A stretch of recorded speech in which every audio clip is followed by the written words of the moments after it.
आगे बढ़ेंगे। मरकजी हुकूमत ने लोकसभा में तलाक सलासा बिल पेश कर दिया। इस मामले में पूरे मुल्क में बेचैनी नजर आ रही है।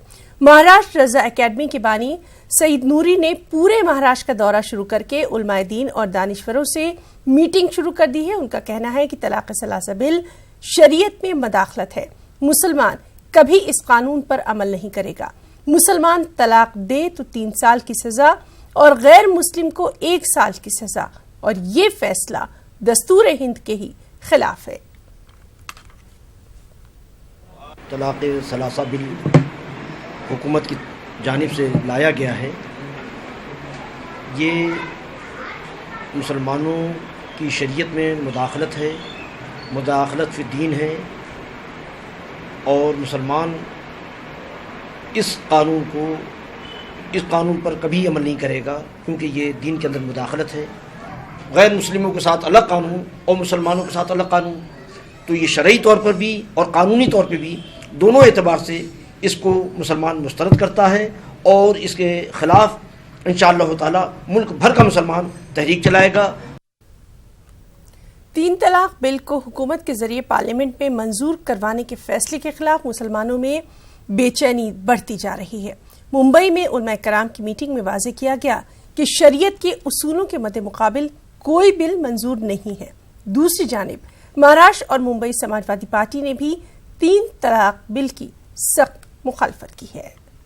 वोट करने का कोई सवाल नहीं उठता, क्योंकि ट्रिपल तलाक के पीछे जो नीयत है वो ये है कि कहीं ना कहीं माइनॉरिटीज़ को गलत लाइट में दिखाया जाए। ट्रिपल तलाक देश का मुद्दा नहीं है।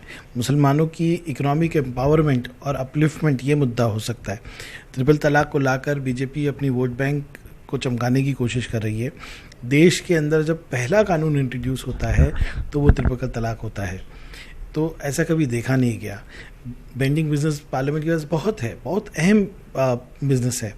ट्रिपल तलाक का जहाँ तक सवाल है, तो एक सिविल कॉन्ट्रैक्ट को आईपीसी में कवर करके, वो भी इतना डिस्क्रिमिनेटरी कि अगर मुसलमान कपल है और तलाक हो रहा है तो जो मेल है उसको 3 साल की सज़ा, और अगर हिंदू है तो उसको 1 साल की सज़ा। तो ये आर्टिकल 14 और 15 का वायलेशन है कम्प्लीटली, और कहीं ना कहीं सिर्फ रिलीजन के ऊपर देश में राजनीति करने की कोशिश है।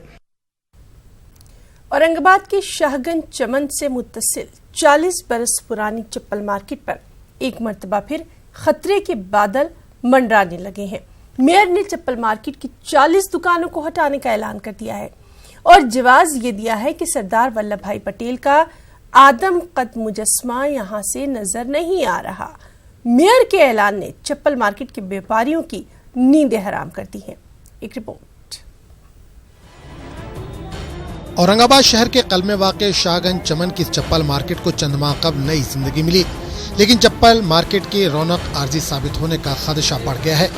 वजह यह है कि चप्पल मार्केट सियासी बिसात पर तख्ता मश्क बनी हुई है। ये वही चप्पल मार्केट है जिसे 11 मई 2018 के फसाद में शरपसंदों ने जलाकर पूरी तरह से खाकस्तर कर दिया था। MIM और मिली तंजीमों के ताउन से इस मार्केट की रौनक बहाल हुई है, लेकिन शिवसेना के मेयर नंद कुमार ने इस चप्पल मार्केट को अब ये कहकर हटाने का ऐलान किया है कि दुकानदारों ने किराएनामे का एग्रीमेंट नहीं करवाया है, जबकि हाईकोर्ट के हुक्म से चप्पल मार्केट के दुकानदार जारिया साल तक का किराया म्युनिसिपल कॉर्पोरेशन में जमा कर चुके हैं। कि लीगल डिपार्टमेंट की तरफ फाइल भेजी है। लीगल डिपार्टमेंट का ओपिनियन, हमारे कमिश्नर की मान्यता से इन पूरे 40 टोपरियों पे हम कार्रवाई करेंगे। ये इसमें किसी भी प्रकार की पॉलिटिक्स नहीं है। जब तक हाईकोर्ट इसके अंदर कोई फैसला नहीं देता या कोई लीगल डिसीजन इसमें हाईकोर्ट की तरफ से नहीं आता, मैं समझता हूं कि ये कोर्ट ऑफ कंडेम्प्ट है। महापौर साहब लोगों को जाति दुश्मनी, जाति जो है तो पक्षपात और जातिवाद के भेदभाव और टारगेट करते हुए कोर्ट की अवमानना कर रहे हैं। 40 साल कदीम शाहगंज चमन का ये चप्पल मार्केट कई मरहलों से गुजर चुका है। अपनी बका के लिए दुकानदारों ने कानूनी लड़ाई भी लड़ी। मामला बॉम्बे हाईकोर्ट में जेरे इल्तवा है, लेकिन अब चमन में वाक़ सरदार वल्लभ भाई पटेल के मुजस्मे को 2 फुट के बजाय आदम कद कर दिया गया है, और इस मुजस्मे की आड़ में चप्पल मार्केट पर बुलडोजर चलाने की बात की जा रही है, जिसकी वजह से दुकानदारों की नींद हराम हो चुकी है। गए साल जो है रमज़ान में हमारी दुकानें पूरी तरीके से जल चुकी, जबकि कोर्ट ने हमारे को स्टे दे चुकी थी कि भाई आप किराया भर दो, और उसके बाद उसके दूसरे दिन जो है तो हमारे दुकानें जला दी गई पूरी। हम किराया भरने के लिए तैयार है, कल जाके भी आए, रेगुलर किराया भरने के लिए तैयार है, कल जाके भी आए, लेकिन वहाँ किराया लिए नहीं। बोले आप कोर्ट में जाओ, बोले कोर्ट मैटर है आपका, तो कोर्ट से लेके आओ बोले। मैं पूरे परिवार मेरे ऊपर दारोमदार है, अगर मेरे को कुछ हो जाएगा, मेरी रोजी उड़ जाएंगी, तो मैं किसी के कैसा निर्भर रहूँगा। लोकसभा चुनाव में शिवसेना उम्मीदवार चंद्रकांत खेरे के शिकस्त के बाद से शिवसेना और एमआईएम में ठन गई है। इल्जाम जवाबी इल्जाम की सियासत जारी है।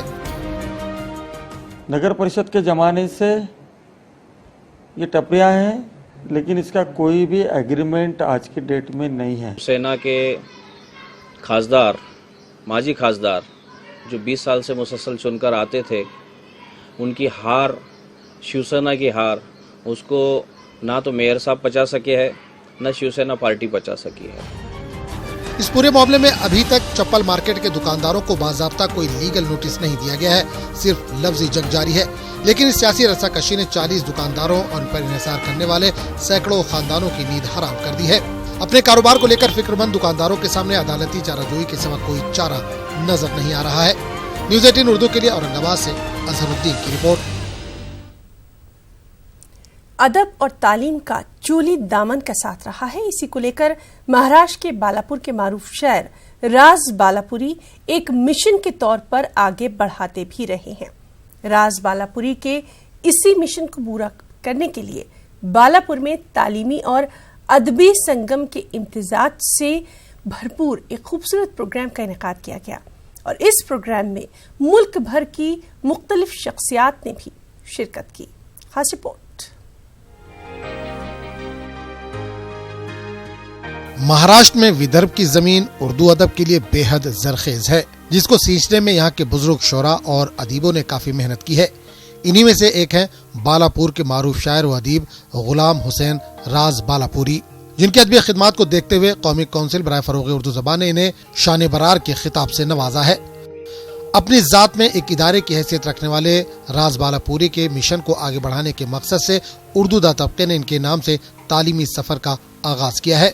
एक तो उनकी शायरी में इस इलाके की आपको खुशबू नज़र आएगी और उर्दू शायरी की रवायत की जो बेहतरीन चीज़ें हैं वो आपको उनकी शायरी में मिल जाएंगी। मैं ये भी समझता हूँ कि कई लोग अपने इलाकों में इदारे की हैसियत इख्तियार कर लेते हैं।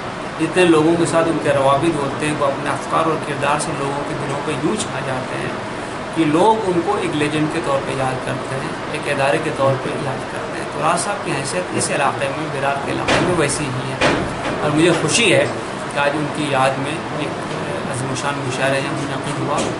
राज बालापुरी को खराज अक़ीदत पेश करने के लिए बालापुर में अदब और तालीम को एक प्लेटफॉर्म पर लाने की कोशिश की गई। अली पब्लिक स्कूल में मुनक़िदा मुशायरे में पहले तालीमी सरगर्मियों पर रोशनी डाली गई। होनहार तलबा को एजाज से नवाजा गया। बाद में शोरा ने अपने कलाम पेश किए। तालीमी बेदारी और अदबी काविशों के इस अनोखे प्रोग्राम को हर तरफ सराहा जा रहा है। अदब के मामले में कोई भी कस्बा, कोई भी शहर ऐसा बचा नहीं है जिसने कि उनसे सुखन में, शायरी में इस्तेफादा न किया हो। ये राज साहब की भरी पूरी शख्सियत थी और मुझे खुशी है कि उनके इस मुशायरे में मुझे मदऊ किया गया है। राज बालापुरी मुजाहिद आज़ादी भी थे।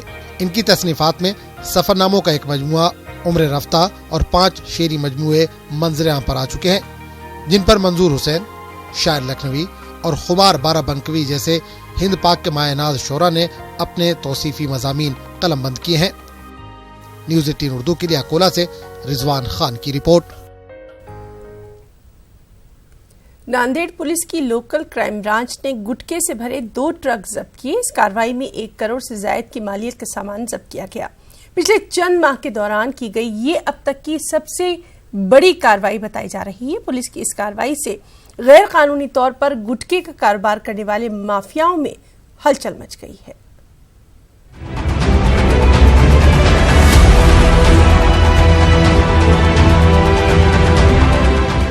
गुटखा, पान मसाला और दीगर तंबाकू से बनी चीजों पर महाराष्ट्र हुकूमत की जानिब से पाबंदी लगाई गई है। बावजूद इसके गैर कानूनी तौर पर गुटखे की खरीदो फरोख्त का बाजार गर्म है। शहर के कई मुकामात पर पान ठेलों पर खुलेआम गुटखा फरोख्त किया जाता है। इस सिलसिले में जब शिकायतें फूड और ड्रग्स महकमे तक पहुंचती हैं, तब कहीं जाकर कार्रवाई होती है। इस बार भी लोकल क्राइम ब्रांच की मुकामी टीम और महकमे फूड एंड ड्रग्स की जानिब से मुश्तरका छापामार कार्रवाई में लाखों की मालियत का गुटखा जब्त किया गया। हमने कुछ इन्फॉर्मेंट्स ऐसे तैयार किए हैं जिसकी वजह से हमको ये इन्फॉर्मेशन मिली और कल रात को हमने इसमें 2 बड़े ट्रक, एक ट्रक और एक बड़ा कंटेनर, ये दोनों हमने इसको कल सीज़ किए हुए और जो अन्न और औषध प्रशासन के जो हमारे कावड़े साहब है उनके सामने हमने वो खोल के पंचनामा करके देखा तो एक ट्रक में अंदाज़न 25,36,000 का माल है और दूसरे इसमें 91,09,000 इसमें दोनों में ट्रक और कंटेनर की भी वैल्यू इंक्लूडेड है। ऐसा कुल मिला के 1,16,45,000 का टोटल हमने माल सीज किया हुआ है। पुलिस ने इस मामले में कई मुलजिमीन के खिलाफ केस दर्ज किया है और तफ्तीश जारी है। पिछले चंद महीने में ये सबसे बड़ी गुटखे की जब्ती मानी जा रही है। पुलिस की यह कार्रवाई इस बात की अलामत है कि गुटखे से जुड़े कारोबार पर पूरी तरह से रोक लगाने के लिए पुलिस इंतजामिया चौकन्नी हो गई है। जिस किसी को भी ये गुटखे की अगर पान जर्दा इनकी अगर मालूमात मिलती है तो ये तुरंत हमारे पुलिस स्टेशन या हमारे कंट्रोल रूम को दी जाए तो हम लोग इसमें आवश्यक कानूनी कार्रवाई कर सकते हैं। हाँ, ये बड़ी और छोटी नहीं होती है। जो भी बड़ा कंसाइनमेंट हमारे हाथ में लगा है तो हमने मतलब ये उन लोगों के लिए एक इशारा है कि इस तरीके के जो गुटखाबंदी है इस धंधे में ये अपना हाथ ना करें।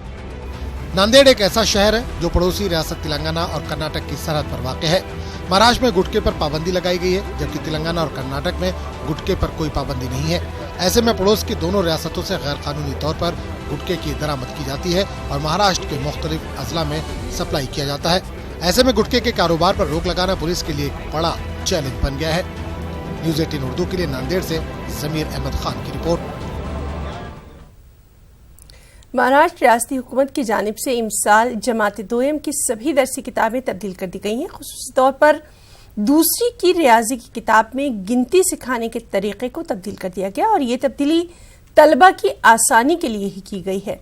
तलबा के लिए एक नया तरीका मुतारफ करवाया गया। इसका फ़ायदा तलबा को अगली जमातों में ज़रूर मिलेगा। इस नए तरीक़ेकार का उर्दू के असातिज़ा ने इस्तक़बाल किया। खास बात कर्नाटक की खबरों की तफसील। कर्नाटक में मुस्लिम, सिख, ईसाई और दीगर अक़लियतों की तालीमी और समाजी तरक्की के लिए हर मुमकिन कोशिश की जाएगी। बेंगलुरु में कर्नाटक रियासती अक़लियती कमीशन के नए चेयरमैन GA बावा ने ये बात कही।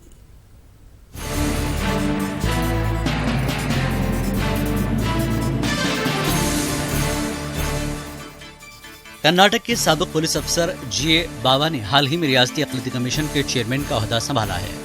बेंगलुरु में न्यूज़ 18 उर्दू से गुफ्तगू करते हुए GA बावा ने कहा कि उनकी पहली कोशिश रियासत भर में वज़ीर-ए-आज़म 15 नुकाती प्रोग्राम को मुकम्मल तौर पर नाफिज करना है। The focus number 1 is education and regarding house sites and houses at the same time these 15-point programs बारे में. So we will visit all the districts. You will conduct NGOs meeting and will meet all religious sects at the same time and leaders of the community also. And we will visit the district office. We will conduct meeting with the officials along with the DC, and we are going to see whether this 15 points program if they are implemented correctly or not. Karnataka के रायचूर में कुल Hind conference बराए फरोग उर्दू का इनेकाद किया गया। Conference के इख्तितामी इजलास में कई करारदादें मंजूर की गई जिनमें बच्चों की इब्तदाई तालीम मादरी ज़बान में देना, उर्दू को साइंस और टेक्नोलॉजी की ज़बान बनाना, फरोग उर्दू के लिए कौमी तालीमी मिशन के लिए माकूल फंड फराहम करने का हुकूमत से यहाँ मुतालबा किया गया। इस कॉन्फ्रेंस में जो करारदाद पास हुई है वो सिर्फ मतालबों पर मबनी नहीं है बल्कि खुद उर्दू वालों को क्या करना चाहिए उसकी तरफ भी तवज्जो दिलाई गई है। ये बड़ी बात है। उर्दू ज़बानें जो हैं वो सिर्फ सरकारों की सरपरस्ती के तहत जिंदा नहीं रहती हैं। हज़रत ख्वाजा बंदा नवाज रहमतुल्लाह अलैह के 615वें झेला मुबारक का कामयाब इंसराम अमल में आया। नहायत अक़ीदत व एहतराम के साथ हज़रत ख्वाजा बंदा नवाज की गुंबद की कलश पर फूल चढ़ाए गए। झेला मुबारक की इस रस्म को देखने के लिए हजारों अकीदतमंद दरगाह शरीफ पहुंचे थे।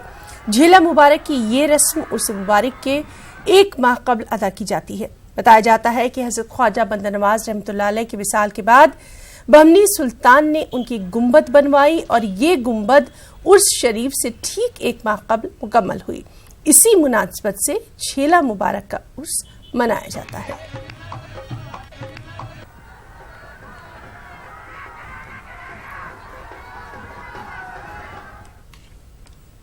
तो बुलेटिन में इतना ही। आदाब।